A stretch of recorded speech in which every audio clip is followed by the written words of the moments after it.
Be better. Holy Do shit. better. Man, not a good start to the day, but I knew it was coming. It's just a truck. I know. It's just $2,500. But it's not. We'll talk about it another time. We're recording. Yeah, let's roll in and start Let's talking talk about bikes. Yeah, fuck trucks.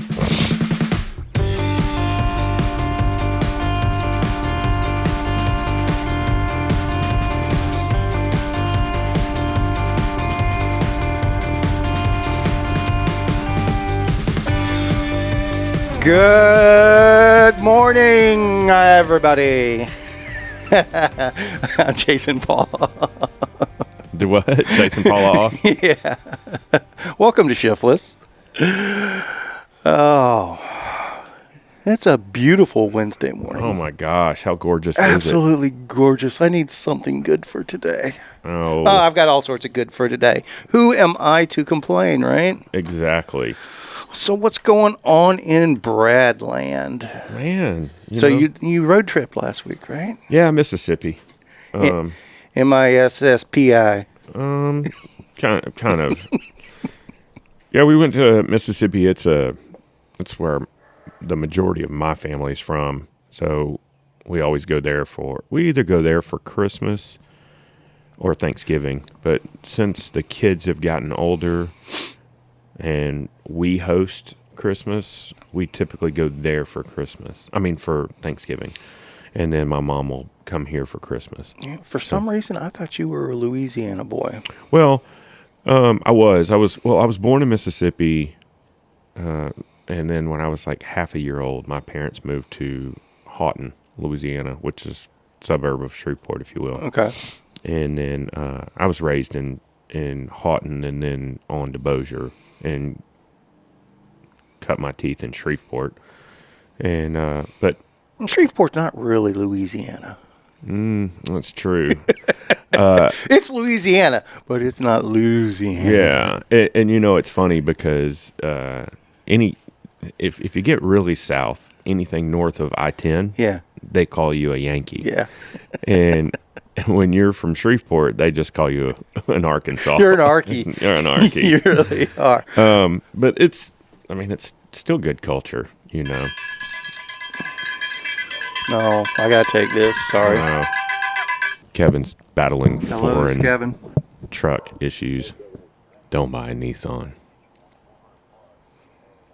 Buy American. All right. Sorry about that. I'm back. No, you're good. So we can edit all this out. But Sure. What did he say? He got a call from his junkyard guy that's got a used one for $400 instead of $1,000. Mm-hmm. And because I'd asked about the used one, and he said, "Well, there won't be any warranty with that." And he was like, "It might save you $200 or $300."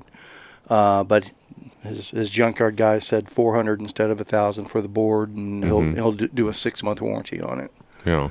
So it's like, but I don't understand why they have to have 2 fobs. I can't speak to that specifically. Well, he wasn't trying to get. He just assumed I had a second fob. Mm-hmm. But basically, to reprogram the truck, you got to have the backup fob for some reason. I don't. It kind of makes sense to me, like you're holding something in memory for something somewhere, or it's a backup maybe in case something goes bad. I mean, you're rebooting the whole truck. You're resetting the whole truck. It's a Control-Alt-Delete. It's a hard reset. Yeah. So my guess is it's a safety measure of some sort. But anyway, Oh, so we were talking about the Yankee end of Louisiana. Mm-hmm. All right. Yeah. So basically anything not in the Delta is... Well, if you look at a map of Louisiana, I-10 skirts the coast. Yeah. I mean, like, there's maybe 15 miles between I-10 and the coast. Yeah. It's almost a joke, but it is. Some people really believe that. I get it. I get it. If you don't have yourself a pair of white shrimping boots, you're probably a Yankee. So what part of Mississippi, and I don't know Mississippi very well, I just kind of blow through it when I go through. You've heard of the town, Natchez. Yes, I have. Yeah. So that's as in Natchez Trace. Yeah. Yep. So the Natchez Trace runs all the way from Nashville down to Natchez. Beautiful, beautiful drive.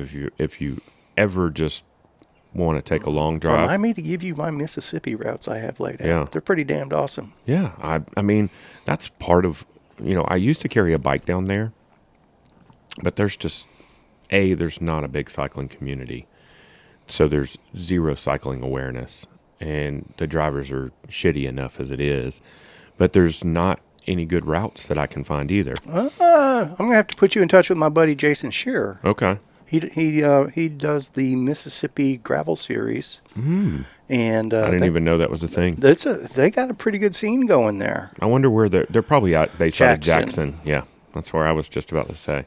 Yeah, so Natchez is it's a place frozen in time almost. Yes, I would agree. Lots of Mississippi. Yeah, well, that's fair too.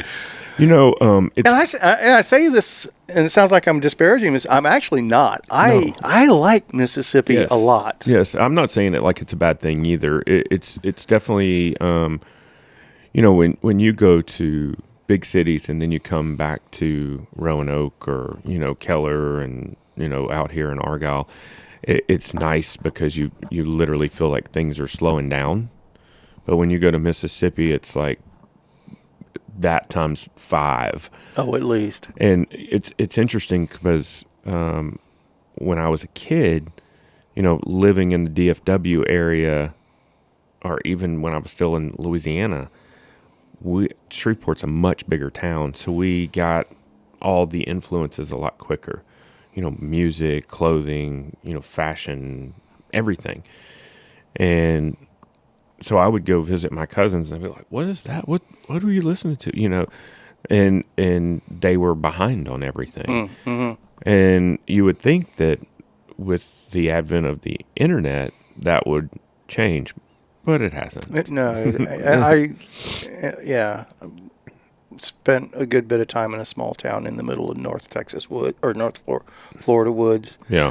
And I very much relate to the community being out of step with everywhere else. Yeah. Again, not a negative. No. It's hard to explain it to people that haven't been in that environment. It's, there's something endearing about it. There's positives and negatives to it. There's no doubt about it. The funny thing about it, when I look back on it, is kind of the musical influences that we went through. Is that why you're stuck on 80s music? I'm not stuck. I'm actually pretty anti 80s music for the most part myself. I got a thing for 90s music. Yeah. I will say that.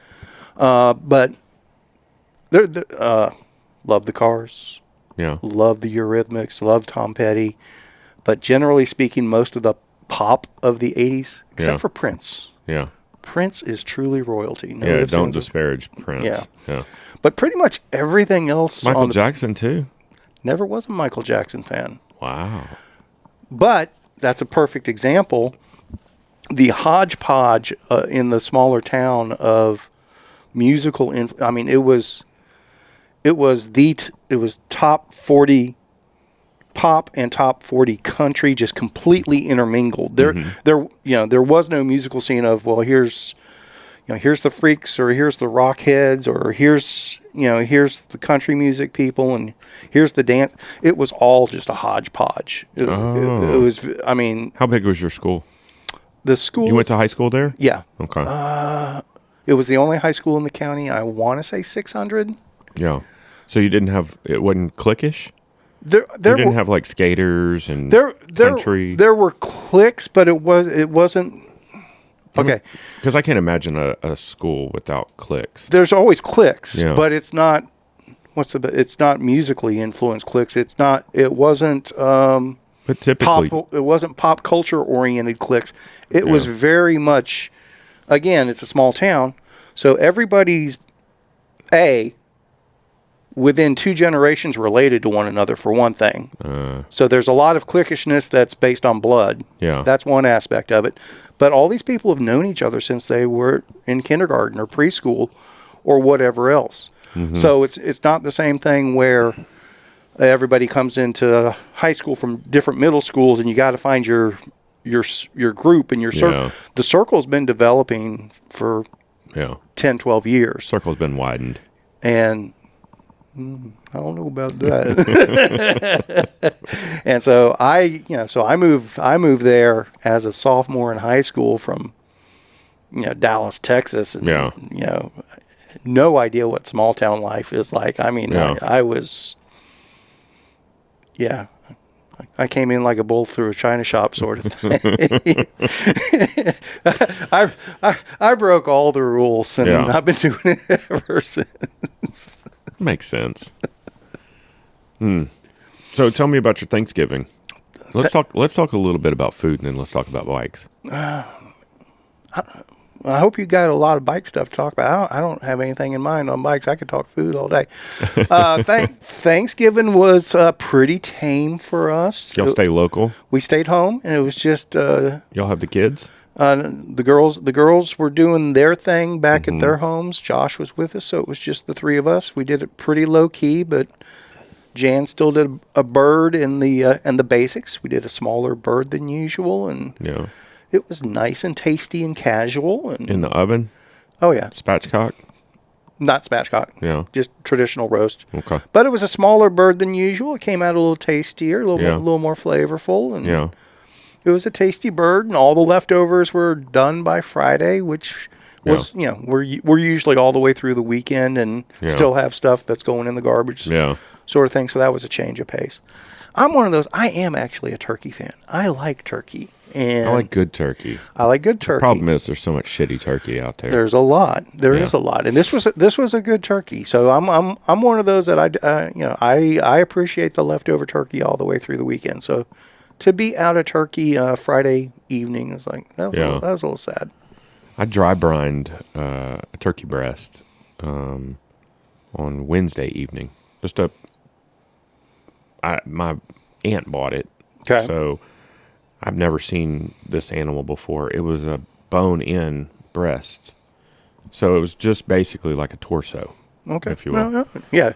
And then no leg quarters. No leg quarters, no wings. No wings. Nothing.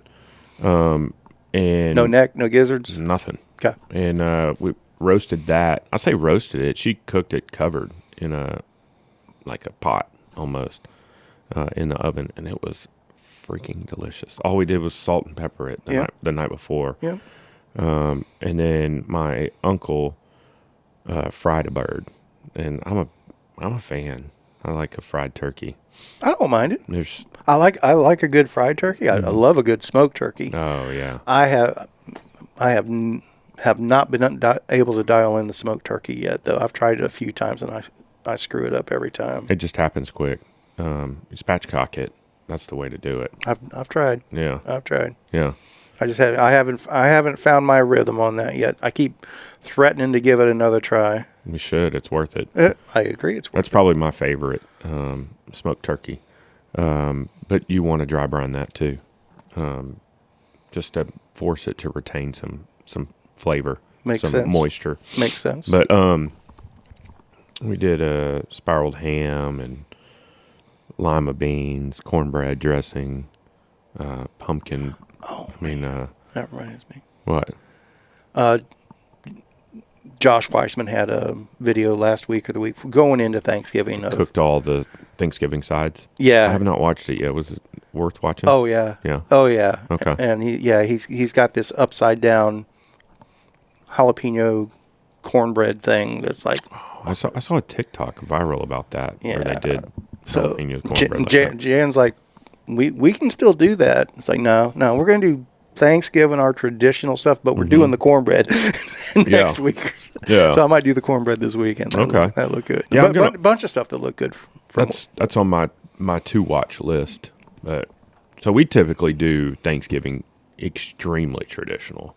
Yeah. And then Christmas we don't do anything traditional. Like, well, I say that, but the tradition has become, if it's cold and that fireplace is running, I cook steaks in the fireplace. Okay. And we do like mashed potatoes and veg, and we'll have, we just eat. Sure. What we want, kind of cheese board, dessert salad. Our traditions become lasagna for Christmas. Yeah. And Jan threw in a minestrone last year. And that's a winner. I'm a sucker for Italian food, period. How can you not be? Yeah. How can you not be? And now you're making me hungry. Oh, sorry, buddy. It's all right. Did you want some coffee? I do not, thank you. Well, do I want it? Yes, I do, but I've had enough today. And I'm already tense, so I don't need that. So, turkey burn. Turkey burn. Man, the weather is always a factor. Weather is always a factor. Yeah, so, we gave it a good go. Mm-hmm. How many finishers did you have? It's hard to say because finishing became relative. I'm going with, we had 8 people that went out on the 100-miler and 4 people that completed pretty damn close to 100 miles. I know Get It had 97 miles. Yeah, and that's why I'm saying I don't think it came out to exactly 100 miles, but top, actually second on the list was our buddy Justin Carey. He was out there, and he kicked its ass. Him and Alexei Bird, Garrett, and I believe Michael Berner. The 4 of them were the ones that did the whole. Was Justin at Nob Hills when I got there? I would have liked to have met him in person. I can't remember. There was 4 guys there when I got there. More than likely, Justin was one of them. There was 2 guys that were loading up a bike. No, he wasn't loading up the bike. No, I know that. He would have been in a McKinney Velo kit. I don't think I saw red and blue. I don't think so. Okay, I remember seeing you there, but I can't remember the timing. I'm pretty sure if he had been there then, I would have introduced me. Yeah. But yeah, so it was flipping cold. It wasn't that bad.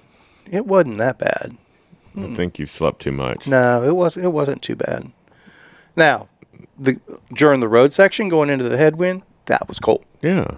That was cold. I was standing there taking pictures of Garrett. Okay. And trying to drink my coffee, and it was flipping cold. That wind was no joke. The wind was no joke. Well, so it was also like 34 degrees. Yeah, maybe. So let's give a quick frame for folks that may not be exactly familiar with everything we're alluding to here.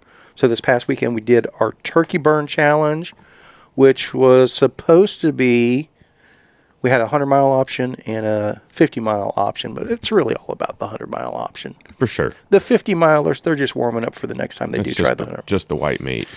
And so the 100-mile option was a lap of North Shore, 18 miles of road to Nob Hills, 2 laps of Nob Hills, take the 18 miles back, and do 1 more lap of North Shore. That works out to almost dead on 100 miles doing it that way, pretty close.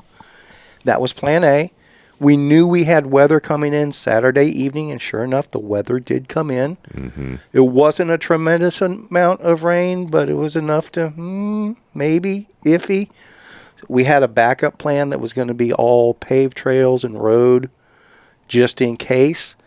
And we got to North Shore, and the trail was perfect. So we hit it and kept checking the Dorba app. Everything's open, or Nob Hills and North Shore were open. We reached out to the trail steward to let him know, hey, the Nob Hills trail steward, hey, we're at North Shore, looks great. We'll inform you if we come across anything different at Nob Hills. Inform us if you hear anything different. Yeah. Those trails do not weather the same, though. They do not. Yeah, there's a huge fundamental difference. So, I mean, North Shore is basically red sand, red clay, red rock. And Nob Hills is black goo. And caliche. Clay with a limestone or whatever. Barely. That's just holding the clay together. Yeah. I was the trail steward at Nob Hill, so I was familiar with how it handled the weather. The amount of rain we got at my house, and as dry as it had been, I was fairly confident that Nob Hills would absorb that pretty well. What I forgot about is the way that black clay, when the temperatures get under 40 degrees, I was just about to say, it compacts. And realistically, even without the rain, that lower temperatures may have compacted that clay just enough to squeeze out any moisture and made it soupy in the morning anyway, quite frankly, even with just a little bit of rain. Yeah.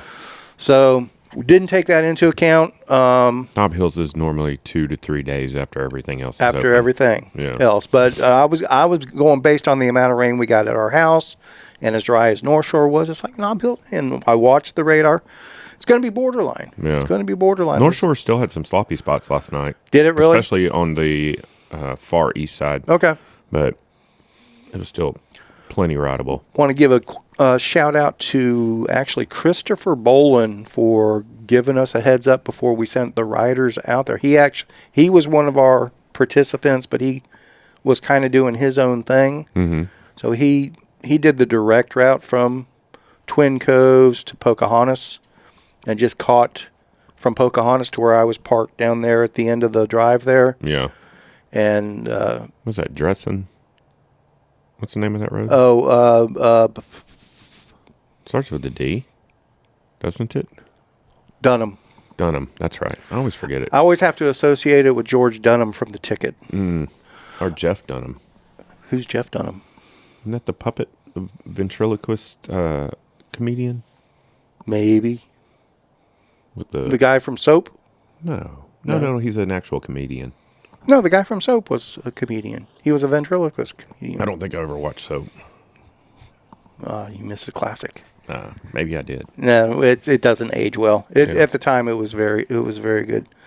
But Mr. Bolin caught that far east side and met me there, and his bike was just absolutely caked, and tires were caked, and he was like, "Well, people could do it." I'm like, "All right, I'm looking at this from a trail steward perspective. You're a trail steward. Yeah. My call is closed trail." He's like, "My call would be closed trail." It's like, "All right, it's closed." Yeah. There's no discussion. Yeah. To it. That trail holds tire tracks too. It does. Big time. It's one of those when it gets scarred, it really screws it up for everybody can be months afterwards. Because of the clay base. Yep. Yeah. Yep. Like North Shore, there's a couple of places that get rutted up, and especially on that east side, but on the west side, I mean, I feel like you could almost ride that thing in the rain. And I have ridden it in the rain because I got caught out in the rain. I think we've all done that at one time or another. But it handles it super well. Yeah, much better. So the punt, the audible, was we just had everyone that was still interested in doing the 100-miler just turn around at that end of the driveway thing that I met you at. Yeah, go down, touch the gate, turn around, go back to North Shore, and do an extra lap at North Shore to kind of even out the mileage. And like I said, we had 4 people do that. 3 laps at North Shore is no small task. No, 3 laps of all of North Shore. Yes, that's 3 laps of all of North Shore, and then 36 miles of road, that headwind and that cold and everything else in the mix. It's not an easy day. So that's quite an accomplishment. Yeah, it is. I've ridden 2 laps at North Shore single speed before, back in the day. I haven't done that in a long time. And I've also ridden from here to North Shore and ridden it. And I've ridden to Knob Hills and ridden connectors to North Shore and ridden North Shore and ridden back and ridden Knob Hills and back to this house. And that's a huge day. I can't imagine doing 3 laps at North Shore. I mean, I can't imagine doing 3 laps on the west side on a single speed. No. And your boy Garrett was running at 34:18. It doesn't compute. Does not compute. But it's a different breed. It's all that, what was it, milk cake? Milk pie? Milk tart. Milk tart. Milk tart. Yeah. That stuff is amazing. I'm going to figure out how to make it before Christmas. Yeah. I'm holding you to that. I'm going to talk to his wife and get the notes. That shit is delicious. Did you ever figure out what the dusting was? Mm-mm. I meant to ask him last night and I forgot. It's all good. I forgot, but I'm going to find out. I'm going to crack the code. All right, save me a piece. Oh, for sure. If I'm going to make one, I'm going to make 2 or 3. So there's no point in just making one. There you go. So it will be dispersed. Gumbo. Oh yeah, I'm making gumbo. I got to figure out my scheduling. It's probably going to be the week of Christmas. but I'm super excited because it's going to have my own andouille in it. That's what I'm really excited And that about. stuff's good. Same batch or? Yeah. Yeah, that's Yeah. really good stuff. Yeah, I'm super stoked about that. I can't wait to make. That's really good stuff. That sriracha of yours, all gone. All gone. Yeah, I have more if you want more. Please. Yeah. Thank you. Yes. Yeah, remind me when we wrap. All right. So, not really a lot of news in bicycles. It's the off season. I sent you a video. I did watch that, and it was one of those that at the front end of the video, it's like, oh, there he goes, just being his alt bike self, and by the end of it, it's like, he's right. Yeah, yeah, yeah.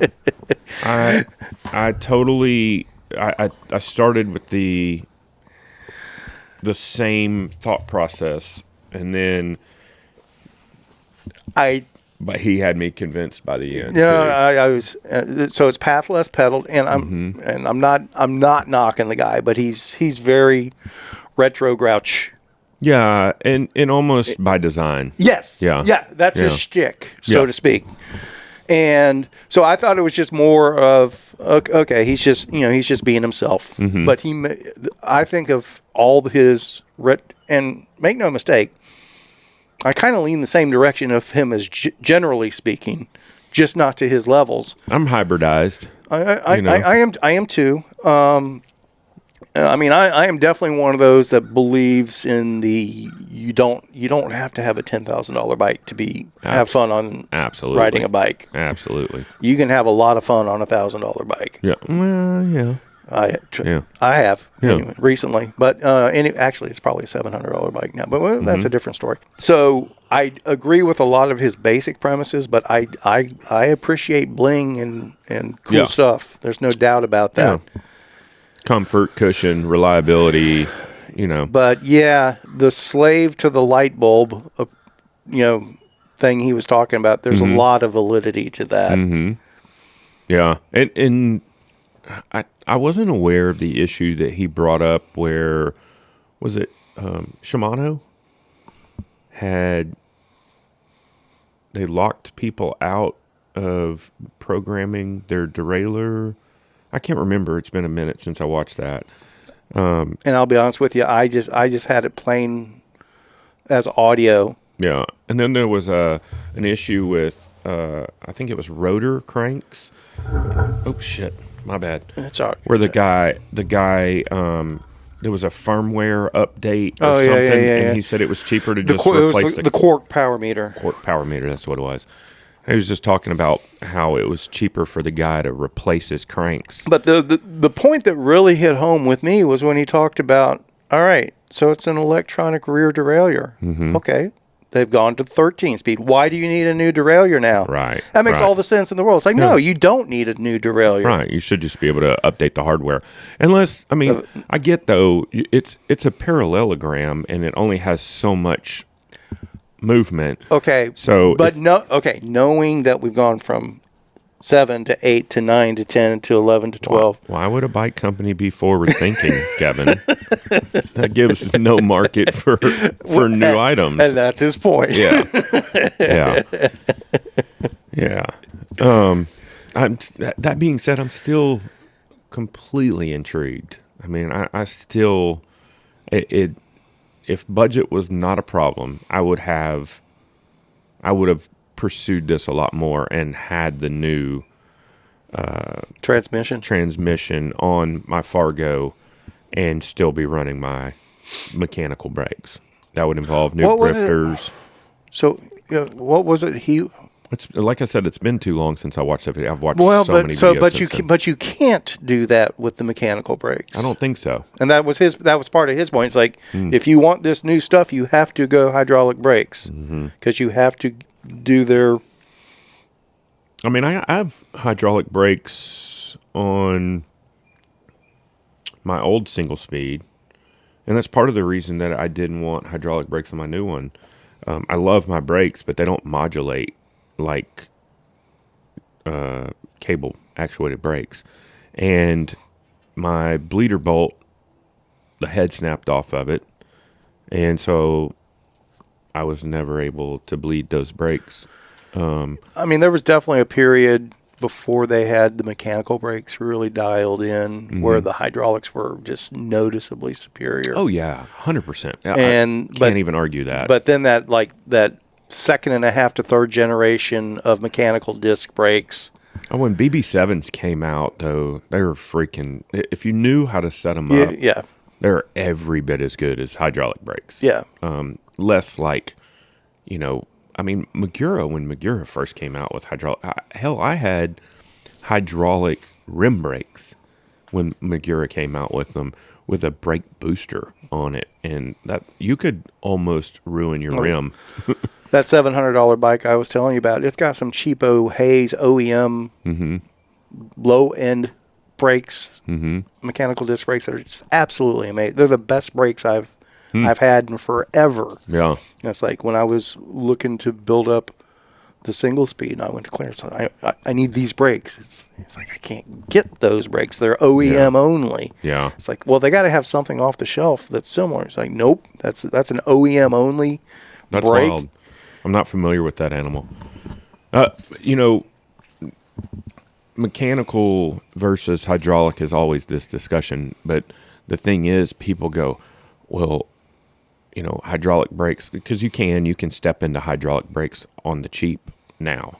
Sure. You can buy a full set of hydraulic brakes, hoses, levers, calipers, minus rotors for like $300 for a really good set. Yeah, 400 with rotors. Yeah. And then mechanicals like clampers matched with pawls are not going to be cheap. You know, it's an investment, but it's also something that is going to outlast hydraulic brakes. Probably. Yeah. Probably. Yeah. When your master cylinder goes on your hydraulic brakes, I understand. There's no fix for that. No, I get it.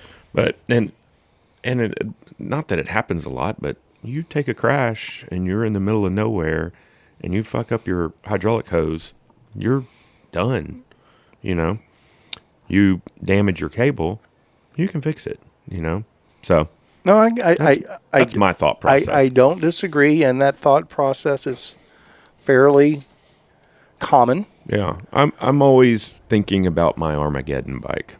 When and if times just go away and I need that bike that can do everything. Yeah. Yeah. That's not that I'm preparing for that when I build a bike, but I want my bike to be of that level.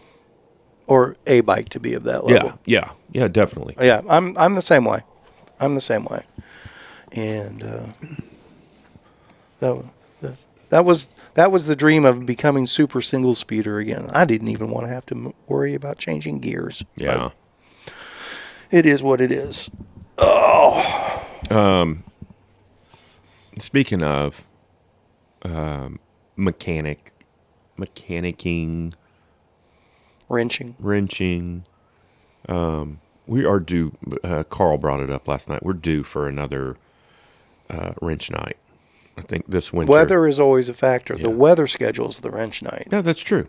But we haven't had one in quite some time. I mean, obviously, we're not going to have one when the weather's like this. But Caleb was battling with getting liners. I don't know what he's on a liner kick now. There are a lot of people are on the liner kick. So Vittoria makes these awesome liners. I had not messed with them before. They're super light.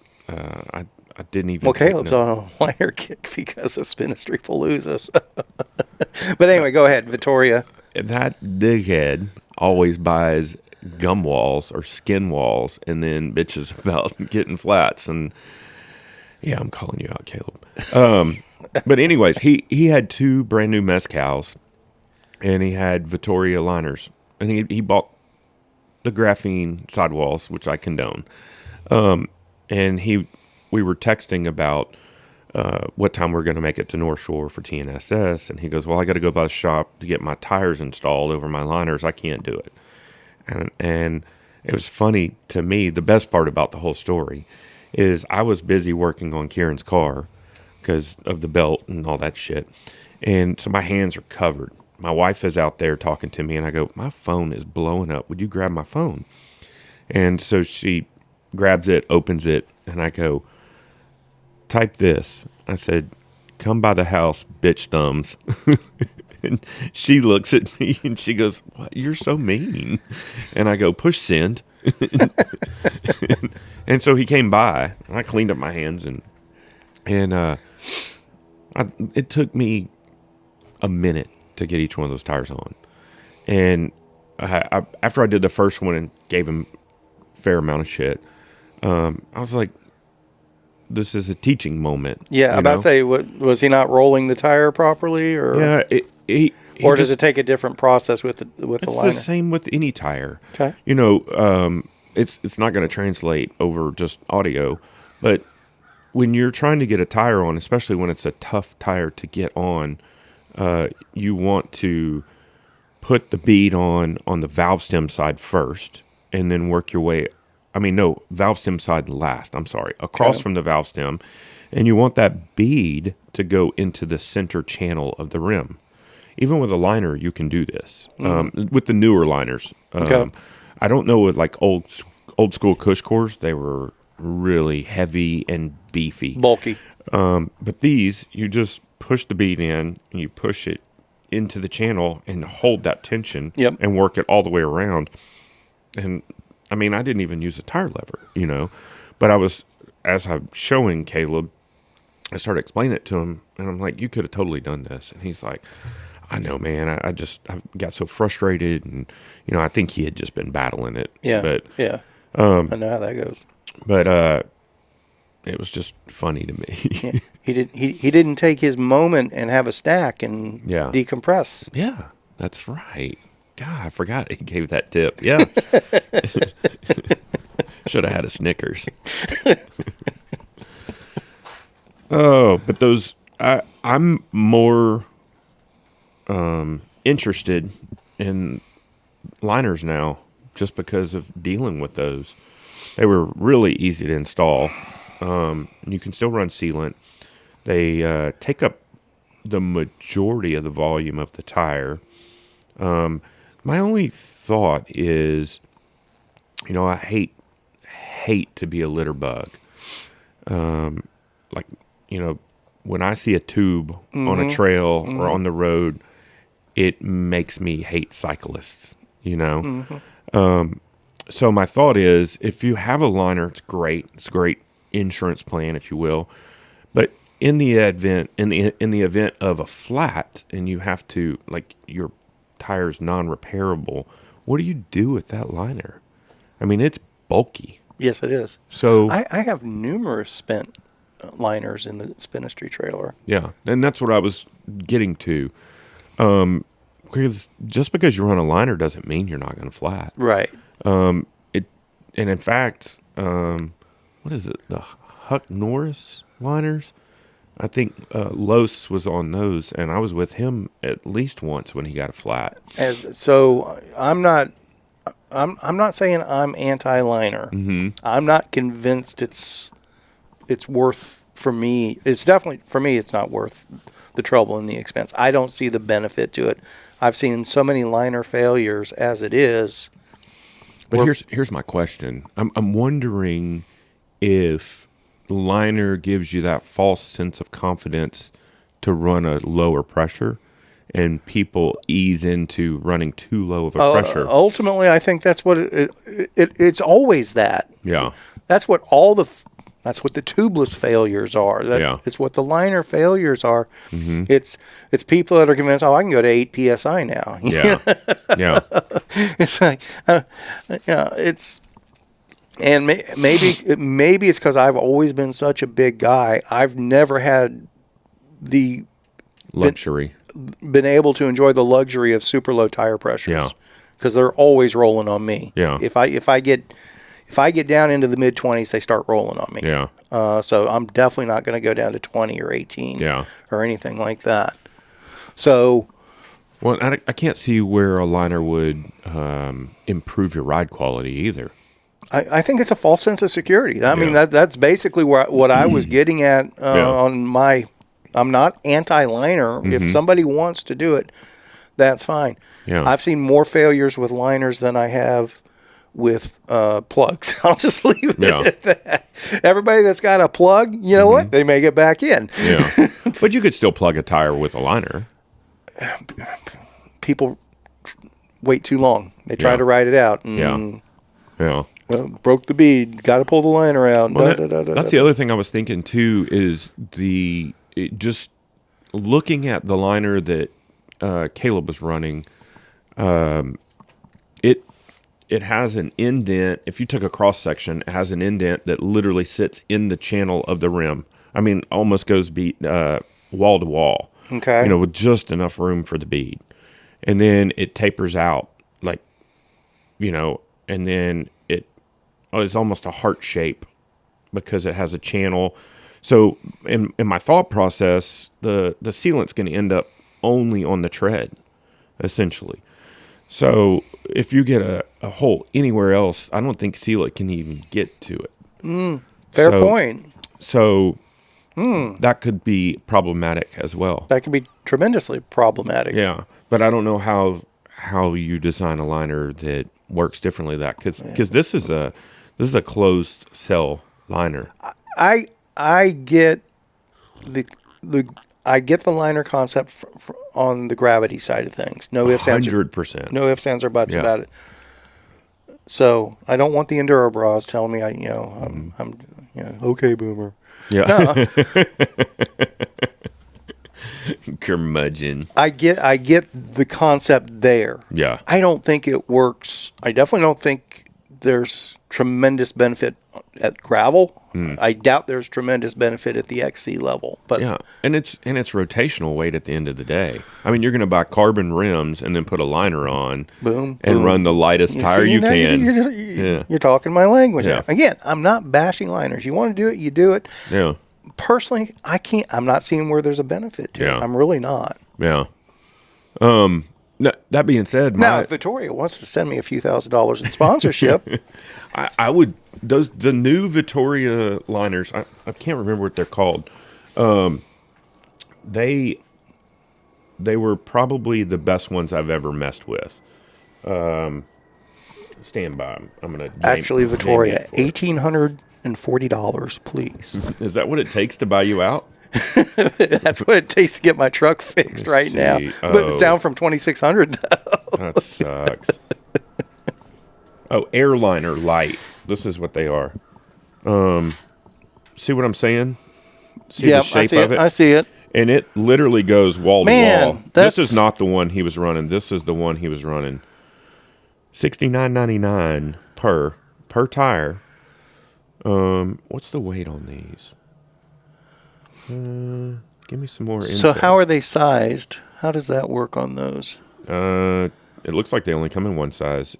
2.1. Oh, why does it say 2.1/2.4? Oh, so it goes up to a 2.4 and down to a 2.1. But what about the center channel? I don't know.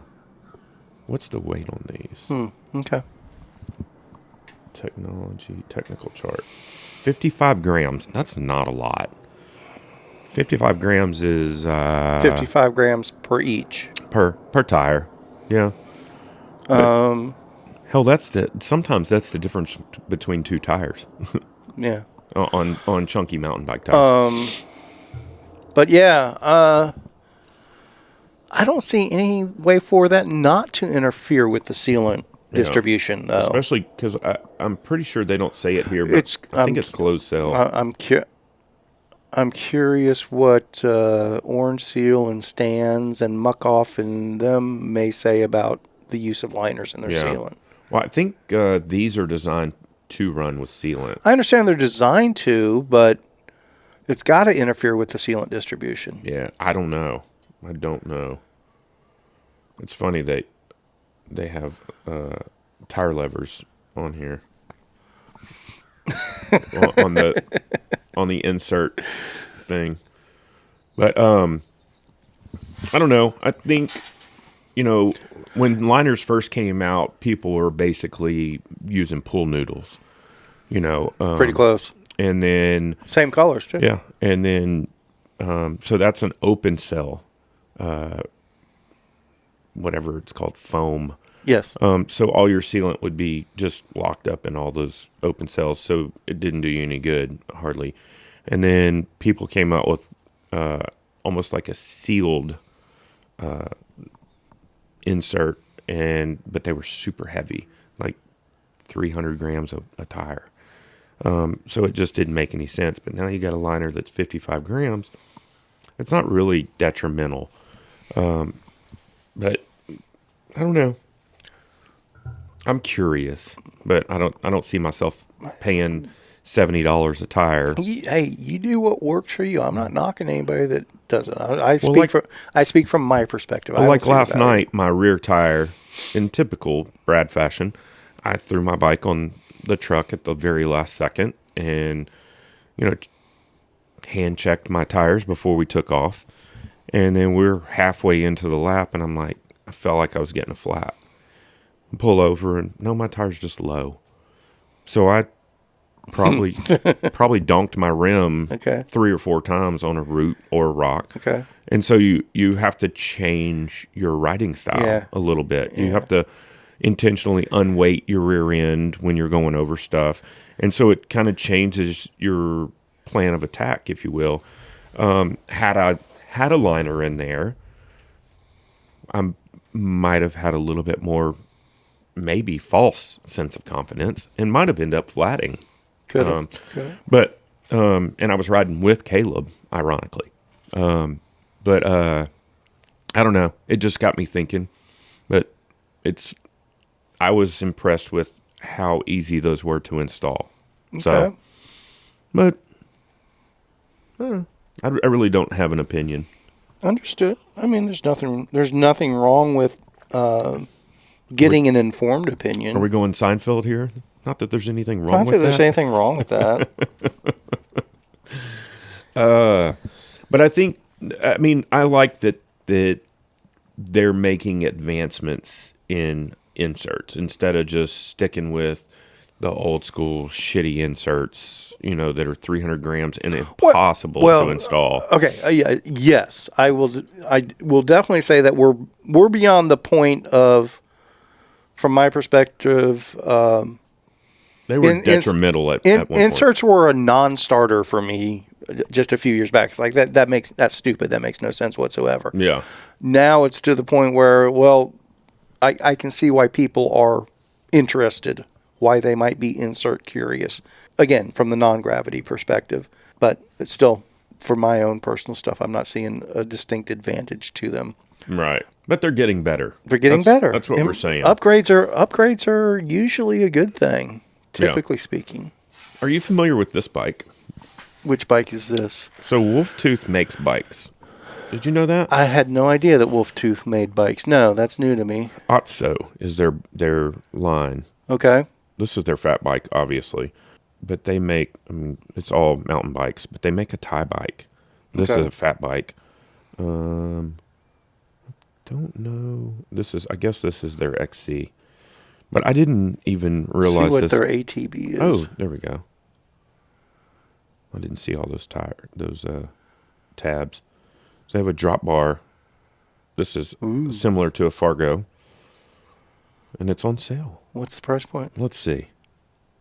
What? Just guess first. I don't know anything about it. So oh shit! It's stainless. That's awesome. So it's. So I wonder if it's Reynolds 953. I'm gonna say.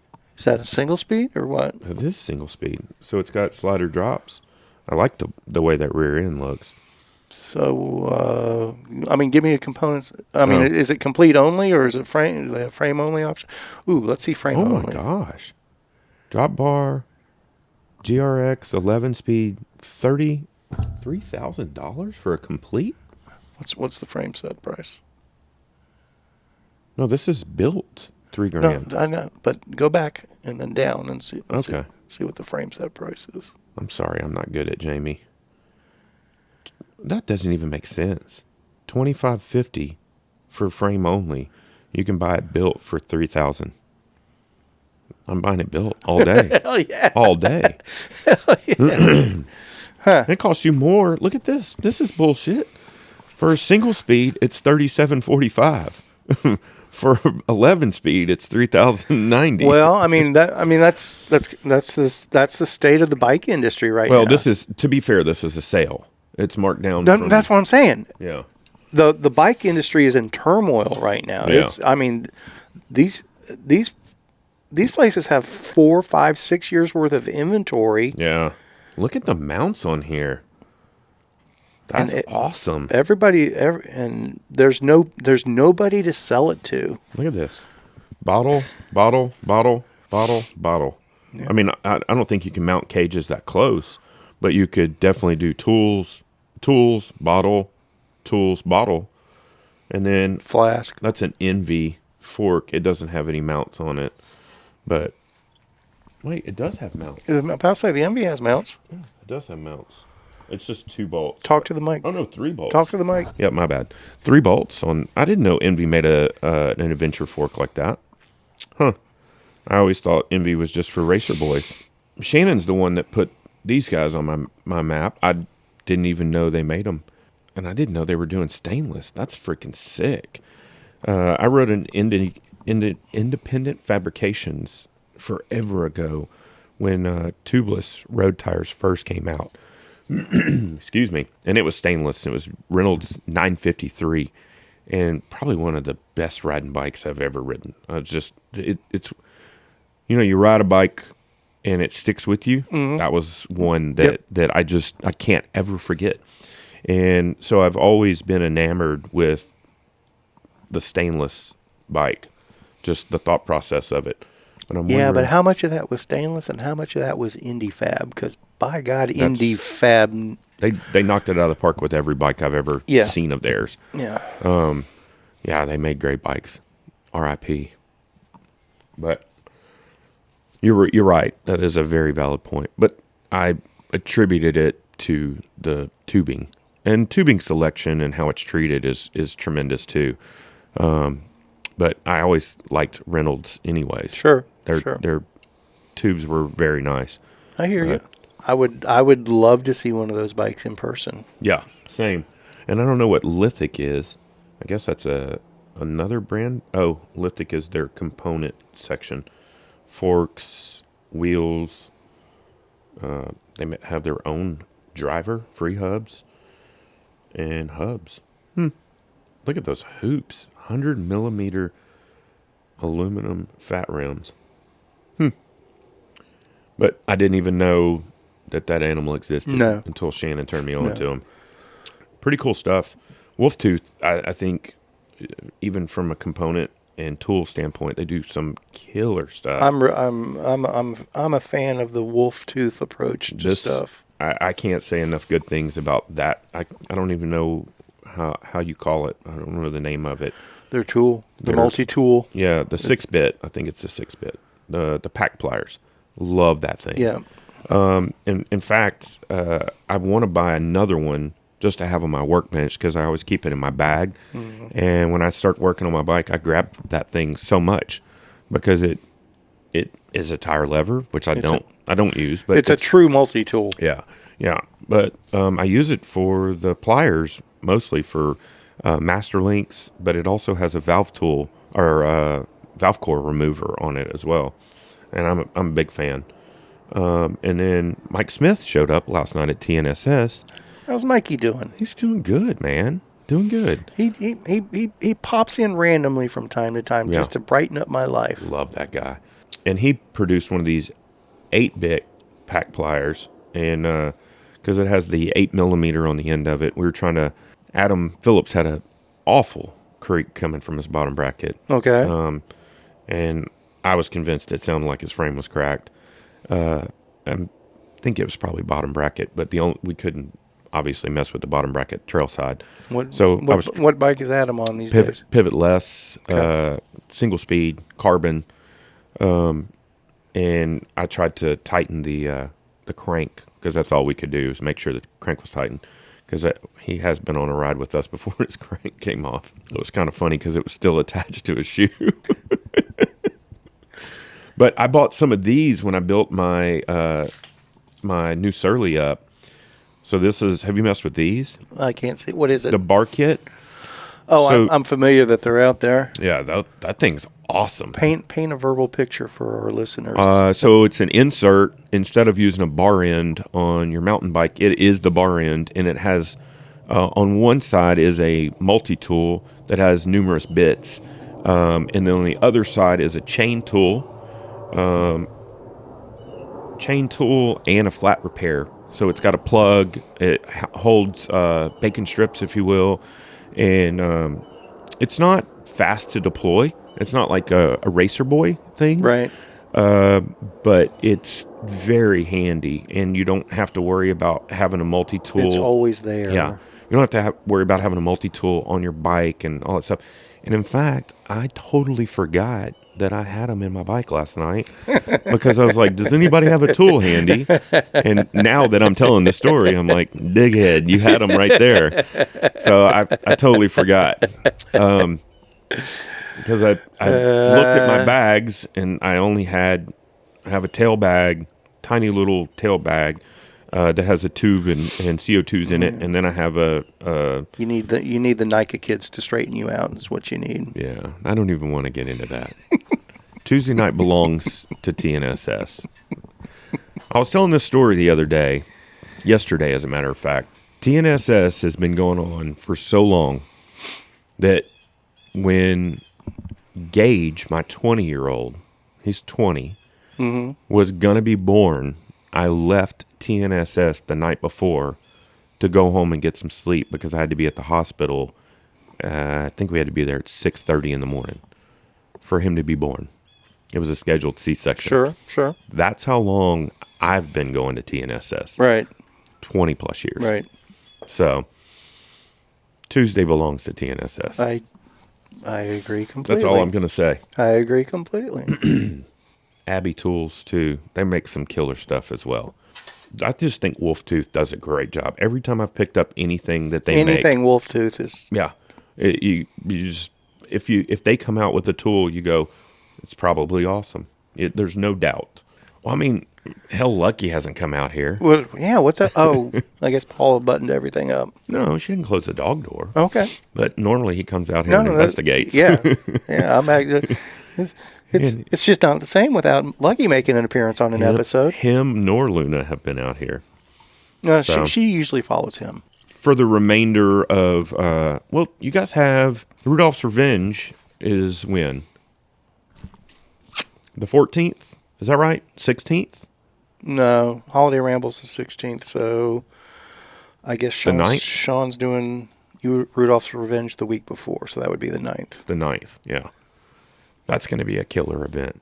I love that event. It's always a good one. I know. A lot of people look forward to that one every year. I'm tied up. Sorry So- to hear that. Yeah, I know. My question, other than the volatility of the lower section of the Greenbelt, is has there ever been a discussion of running it for the full length of the Greenbelt?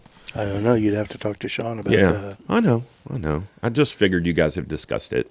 I wonder, I mean, especially since the lower portion of the Greenbelt is open, I think it would change the whole game, but I think it would give the edge to the roadies at that point.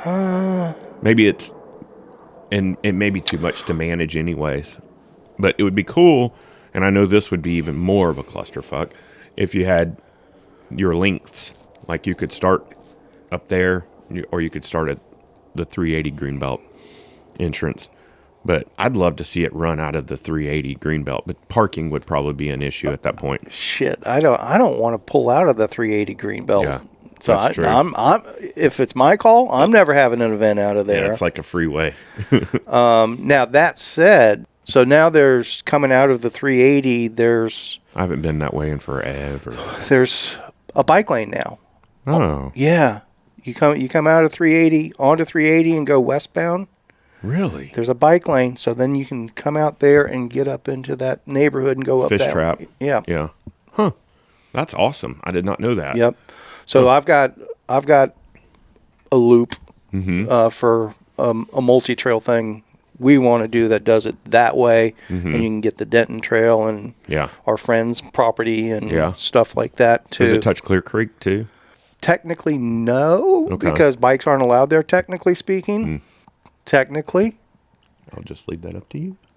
I can't control what people do on their own. I know.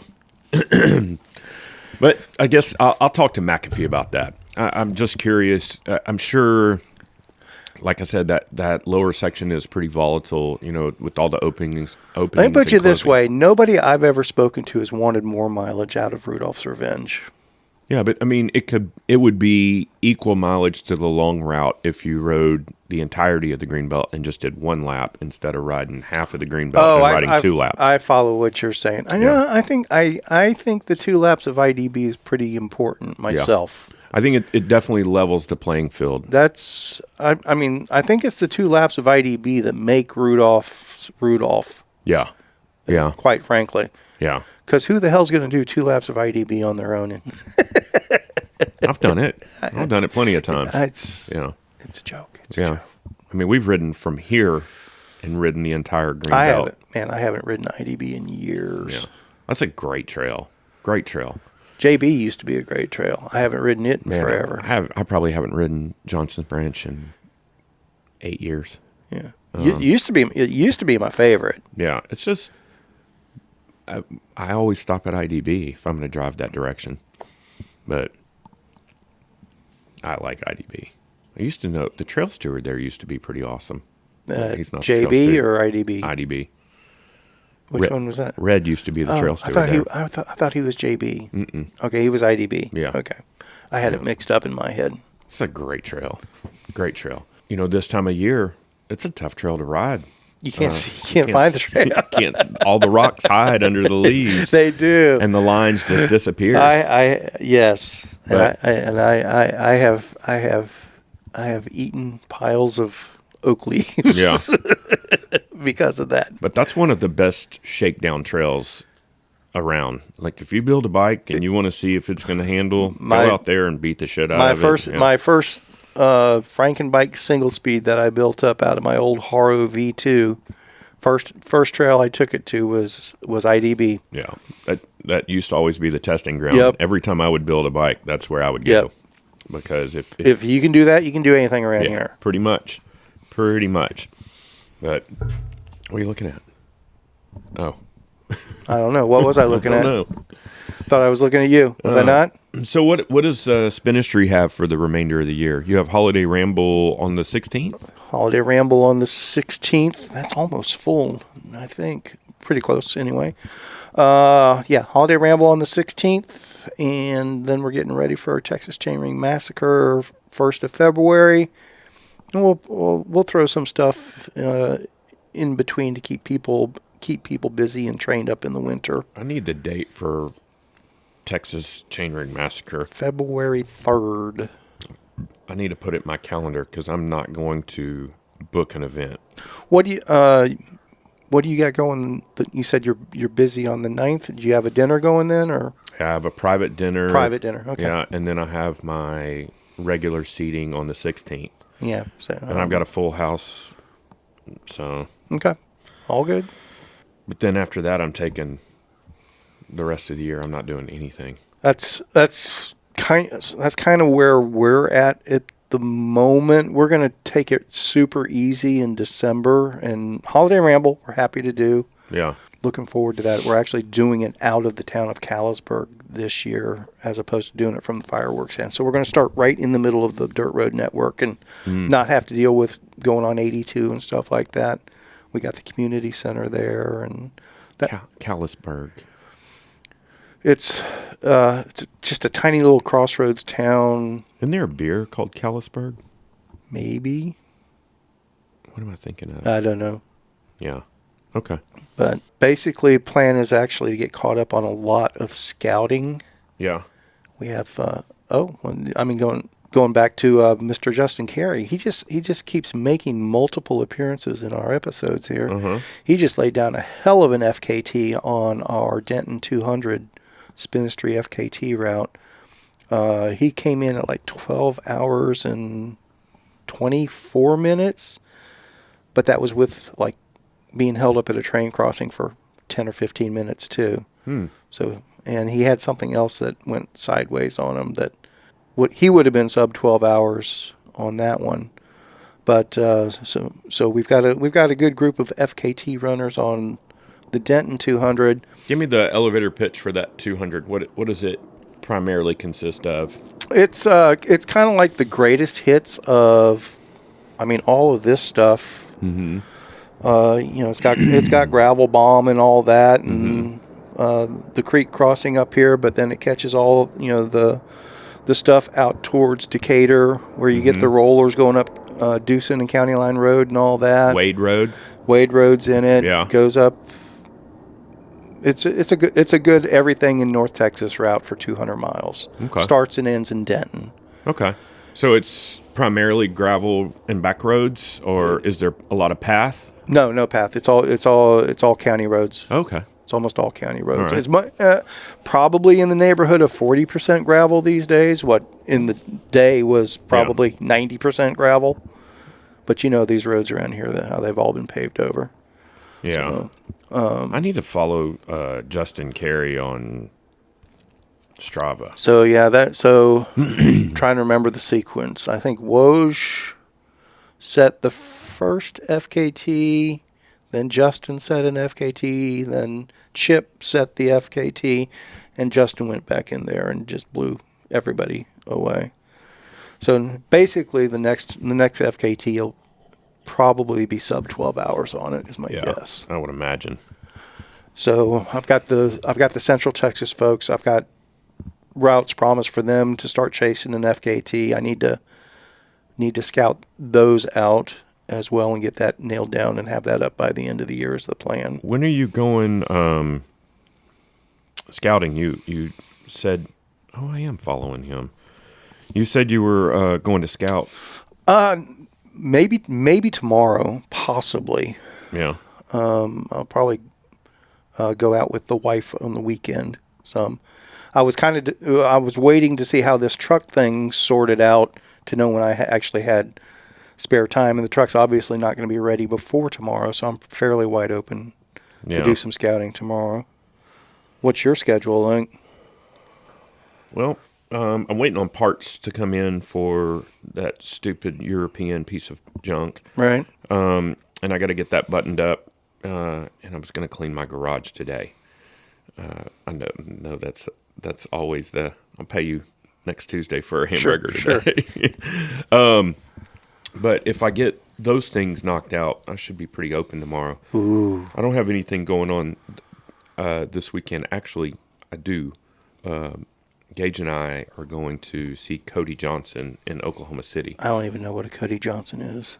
He's a country Well, that's singer. why I don't know what a Cody Johnson is. Well, Gage loves Cody Johnson. That's perfectly fine. And that's what he wanted for his birthday. So I bought. Happy birthday, Gage. Yeah, I bought him tickets, and we're going to go see that. I'm pretty pumped about it. And then on Sunday, we're having a work day on the South Lakes Trail in Denton. So I'm going to go. We're trying to get that berm lined out. Hypothetically speaking, Thursday and Friday, I'm wide open. Hopefully. Friday, I'm supposed to meet Mr. Wadley and meet with him in the afternoon. I've got a cocktail date. I'm having cocktails with another couple. That's fine. Yeah. But hypothetically speaking, Thursday tomorrow. Yeah. If your schedule does stay open, I've got multiple directions I can go in to scout some new stuff. Is there any particular direction you would be interested in? I just like to go and see. I don't care. Okay. I like to see anything that I haven't seen before. I would kind of like to see something I haven't seen before. Mm-hmm. The downside to that is we would be seeing it in a vehicle that I don't actually know its capabilities and what its limitations are yet. I love it. Count me in. I'll bring snacks. We're going west. I'm in. We're going west. I'm in, yeah. We're going west. Might have to leave early, though. Yeah, let's touch base let me later this afternoon. Yeah, you reach out to me when you know what your status is for sure, and we'll nail it down from there. And that'll give me some time to sweet talk my lovely bride into giving us permission to really try out her new car. So I want to ask, and why no more Jeep What happened? Because, and this is the premise of my question. Sure. It seems, Jeep owners it's a cult of sorts, and it seems like when you're about that Jeep life, it's like there's no going back. So it's rare to me to see people that just give up the Jeep. I can go so many directions with this. Mm-hmm. We've been Jeep fans forever. Mm-hmm. We've still got a Jeep in the driveway, so we're still Jeep people. Yeah. The current Jeep crowd is not the classic Jeep crowd from years ago. There's still the old traditional Jeep people. Mm-hmm. Kind of like the Harley crowd. Kind of like the single speed crowd. Was the old group. Yeah. Very similar vibe. Mm-hmm. The newer Jeep crowd is more social media oriented, mm-hmm. for lack of a better term. Mm-hmm. Not a whole lot of people that actually even know how to engage 4-wheel drive low on their mm-hmm. Jeeps, sort of thing. Or even know what a Dana axle is. Exactly. Yeah. So that part of it was never been our part of the scene. Mm-hmm. So that aspect of it, never the culture of it, the mm-hmm. community of it. That's never been part of our equation for it. We've just always been Jeep fans. Now that said, this last Jeep that we had, which is the 4-door, mm-hmm. it's a great vehicle, and it's a Wrangler, right? it is a Wrangler. Was it a Rubicon? It was not a Rubicon; Okay. it was a Willys. Yeah. So it was the Kevin version of a Rubicon. Yeah. Yeah. Where it has the stuff you really need to do, Mm-hmm. But none of the bells and whistles. but it had crank windows and a manual transmission, but mm-hmm. it had the limited slip rear end, it had the rock sliders mm-hmm. and other really essential stuff to make it worthwhile for the stuff we were doing. It was capable, Mm-hmm. but as Jeeps go, it's still a big Jeep compared to the traditional 2-door, tiny, go anywhere Mm-hmm. type Jeep. And it basically went away because it was getting a little bit longer in the tooth, and we were getting to the point where another set of tires was in the mix, brakes were in the mix, shocks were in the mix. Mm-hmm. The clutch has had a recall on it that they don't have a fix for years now. That seems really shitty of you, Jeep. And which can hypothetically result in your vehicle catching on fire. So Jan's kind of to the point where she was kind of uncomfortable with that. Yeah, that makes sense. And there is definitely more highway miles in our future. Mm-hmm. And it's a big old brick going down the highway. So You mean those things aren't aerodynamic? not less than ideally so. Less than ideal. Yeah. Let's make a Lego and put it on the road. Yeah. So, and I mean, it wasn't the plan to change mm-hmm. at this point, but there was something a couple weeks ago. I saw Subaru's Crosstrek had come out with a Wilderness Edition on the Crosstrek, and mm-hmm. I said something because we've got our third car, mm-hmm. an old Kia. It's like, man, that would make a good route scouting vehicle, because I mean, even my truck, 14 miles to the gallon. If I had something that was getting 25 miles to the gallon just to go out scouting stuff, mm-hmm. on a capable vehicle, that would be fantastic for my world. 4-wheel drive or all-wheel drive? It's all-wheel drive. Okay. The Wilderness version is something newer from Subaru. Mm-hmm. So I've done a lot of exploring in Subarus, mm-hmm. and I've seen their lack of capabilities and as well as their abilities. Mm-hmm. So I had a pretty good sense of what they could and couldn't do, and so I knew that a Subaru wasn't going to suit our needs. But then they came out with this Wilderness Edition. Mm-hmm. So it's a little more clearance. Mm-hmm. It's got like 444 gearing mm-hmm. on it, so more low end grunt mm-hmm. to it, and a bunch of other true off-road stuff. True unpaved stuff, I think, is a better term. Yeah. It's not a rock crawler. Not implying that at all. Good in the snow. It actually climbs pretty well. It will slog through mud to some extent, where the Subarus used to get. And that's the other thing. It's got basically Subaru's electronic 4-wheel drive control. Mm-hmm. Their severe package was or setting was what they call X mode. Mm-hmm. But the X mode on traditional Subarus, it was just enough to keep you out of serious trouble, sort of thing. But now they have another setting on it with the higher gearing and the transmission coolers and stuff like that. Yeah. That takes it to another level where you can actually get wheel spin and push through some mud and make a decent climb. That was the biggest limitation I'd seen on the previous Subarus. We'd been in situations, Ron, Rich, in their Subarus barely made it in and out of some stuff down in Big Bend. Yeah. They did get out, but just barely. Yeah. And this one kind of goes to that next level. Well, I know Subarus are extremely popular, especially in mountain areas. Like you go to Colorado, and if it's not a Tacoma or a 4Runner, it's a Subaru for the most part. Right. So I know they have to be capable, or they wouldn't be popular in Colorado. Right. So, and there's obviously a Jeep community in Colorado too, Harnish. But I have zero experience with Subaru, but I have to believe they make great vehicles because they wouldn't be popular otherwise. I know quite a few people that have Subarus and have had them for years. But there's also a Subaru crowd as well. There is very definitely cultish there as well. there is a Subaru. There's a lot of similarities in the audience, in the demographic. Subaru people are Subaru people. Jeep people are Jeep people. There's a lot of brand loyalty there that I think is for the most part deserved. Generally speaking, people make fun about Chrysler Jeeps and Fiat Jeeps and stuff like that. The nuts and the bolts of it are it still does a hell of a lot more than any other vehicle out there at the price point. Yeah. The Bronco's out there now and Ford's trying to compete, but that's going through growing pains. And sure. The Toyota stuff that's been around forever, they've got some good off-roads, but there's still nothing that's a Jeep. Yeah. Toyota builds a great vehicle. Oh, I don't disagree. We've Jan's had a couple of Toyota trucks that we did she doesn't work for those companies anymore, so they don't need to know. Yeah. The company vehicles did a lot of spin-history scouting over the years. Thank you.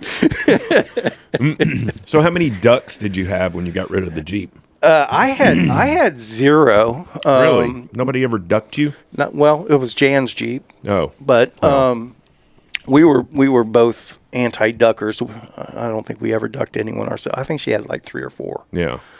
Maybe. I don't know what another way to say it, but around a brand like that. Because, there's the Jeep Wave, there's the Ducks, there's... But see, I guess that's what... So, like the Jeep Wave, that came about because there were so few of us. There were so few of us that we would see each other on a highway. It's like, hey, you get it. Mm-hmm. Yeah. It's a Jeep thing. Yeah.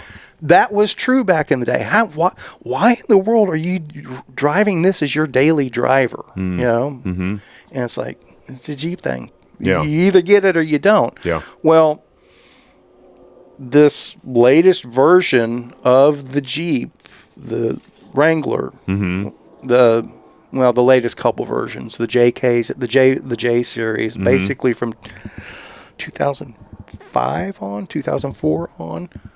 Basically, when they started making the four-door Jeeps, it brought in a brand new crowd, which was the whole intent. Yeah. They brought in the soccer moms. They brought in the soccer moms that wanted to be cool and not drive a minivan. Yeah.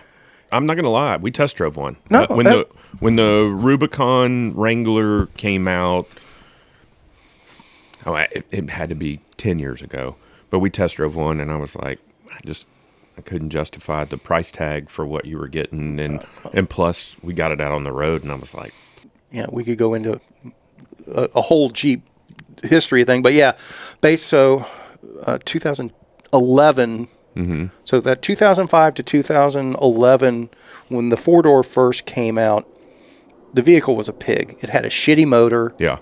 But it had 4 doors, so you had a lot of soccer moms that they didn't really care that it couldn't That's when the advent of the mall crawler came in. It really is. They were still putting tires and big tires on it and all the lights and the glow hands waving and all that shit. Mm-hmm. But the Jeepness of the vehicle itself actually went away because there wasn't enough motor there to turn tires. Yeah. And that's what I thought when I test drove it. 2011, they put a new motor in it, and I mean, it was extremely adequate. Mm-hmm. It was a decent motor, not a fantastic motor, but it would turn bigger tires and would get you where you wanted to. And that, in a combination of a true 4-wheel drive low transfer case, it was able to Jeep again like a Jeep should. So basically, from 2011 to now, the Jeep itself is back as a decent vehicle, and then they've done countless iterations about it since. Yeah. But it's a totally different crowd now. Mm-hmm. So, and I mean, you see it on the road now. Every third vehicle's a Jeep now. But that happens with everything, you know. Well, but the original Jeep Wave and the original Jeep crowd, it's a Jeep thing. Mm-hmm. No, that was a distinct minority of back to the single speeders. Yeah. It's a distinct minority. We're not better than others. We weren't implying that at all. Right. It's a different thing. Mm-hmm. And if you don't get our thing, that's fine. Yeah. People like us get what we do, and it's why we do it, and it's why we do it together. Yeah, that makes sense. Yeah. So that's the original cult. Yeah. Now the social media cult is who's got the most ducks. Yeah. I'd have no idea, but I'm just spitballing where the duck thing originated. But I have to believe that it had to do with someone going through some vicious mud puddle and they were awarded a duck. That had to be, I can only think that that's the origin of that. Maybe that was the very first time somebody got a duck award or something like that. And maybe it does go back to some tradition like a Rudolph's Revenge Jeep ride thing somewhere. Yeah. It's like, hey, if you make this hole, we'll give you a duck. Yeah. That could be the very origins of it. Yeah. That part I don't know about. But that's what I was saying. Is the burgeoning of the popularity of it was actually, it was a Facebook group, Facebook page. Back in that era of that Facebook expansion of the groups and pages, like the North Texas barbecue one or what, smokers one or whatever that one. Remember how they got 25, 30,000 people, but it was all just a fake advertising base. There was some sort of sponsorship involved with these people that they were pushing. I'm not going to say names, but it's like, wait a minute, why is everybody talking about this particular rub all of a sudden on the same day? Yeah.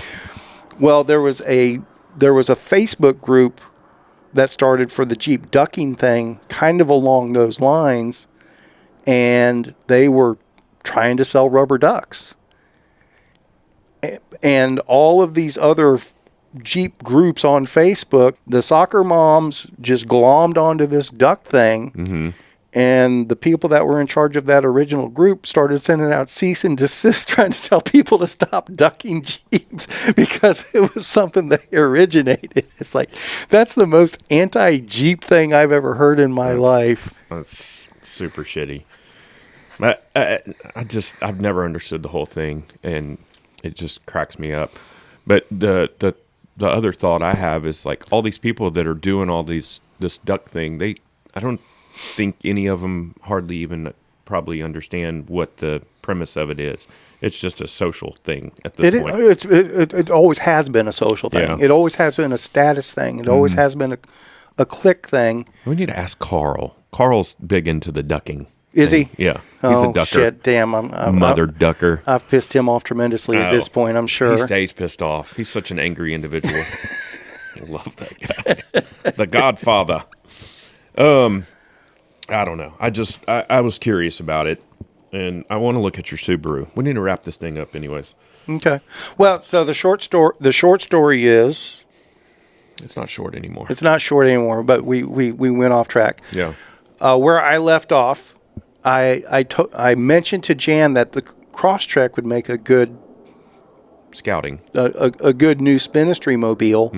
That we had the third car that we had just paid off. It's like, well, realistically, we could throw this into the mix, and just what I'm saving in gas each month, this would make a decent third car. Yeah. But that was the Crosstrek, which is like the tiny Subaru, but with the 4-wheel drive and wilderness capability. And Is that what y'all got as a Crosstrek? no, Okay. she got the Outback, and when I mentioned that, she just blurted out, "Well, Subaru would work for what I need," because we'd been talking about having to drive to Florida more often and Georgia more often, and that just kind of came out of left field. I wasn't trying to say, "Hey, we need to get rid of the Jeep." She was like, "You know what?" Because I was watching YouTube videos on the wilderness capabilities, and it clicked with her. She's like, "That does everything that we do with the Jeep right now. That might be a better fit for what I need right now." And that's how it came about. Awesome. So We didn't talk about bikes today. we talked about bikes a little bit. We talked about Wolf Tooth. Yeah, that's true. We talked about liners. That's true. And we need to make sure that you get your chores done today, so we can go get my wife's Subaru dirty tomorrow. Yeah. Shall we? Have a good one.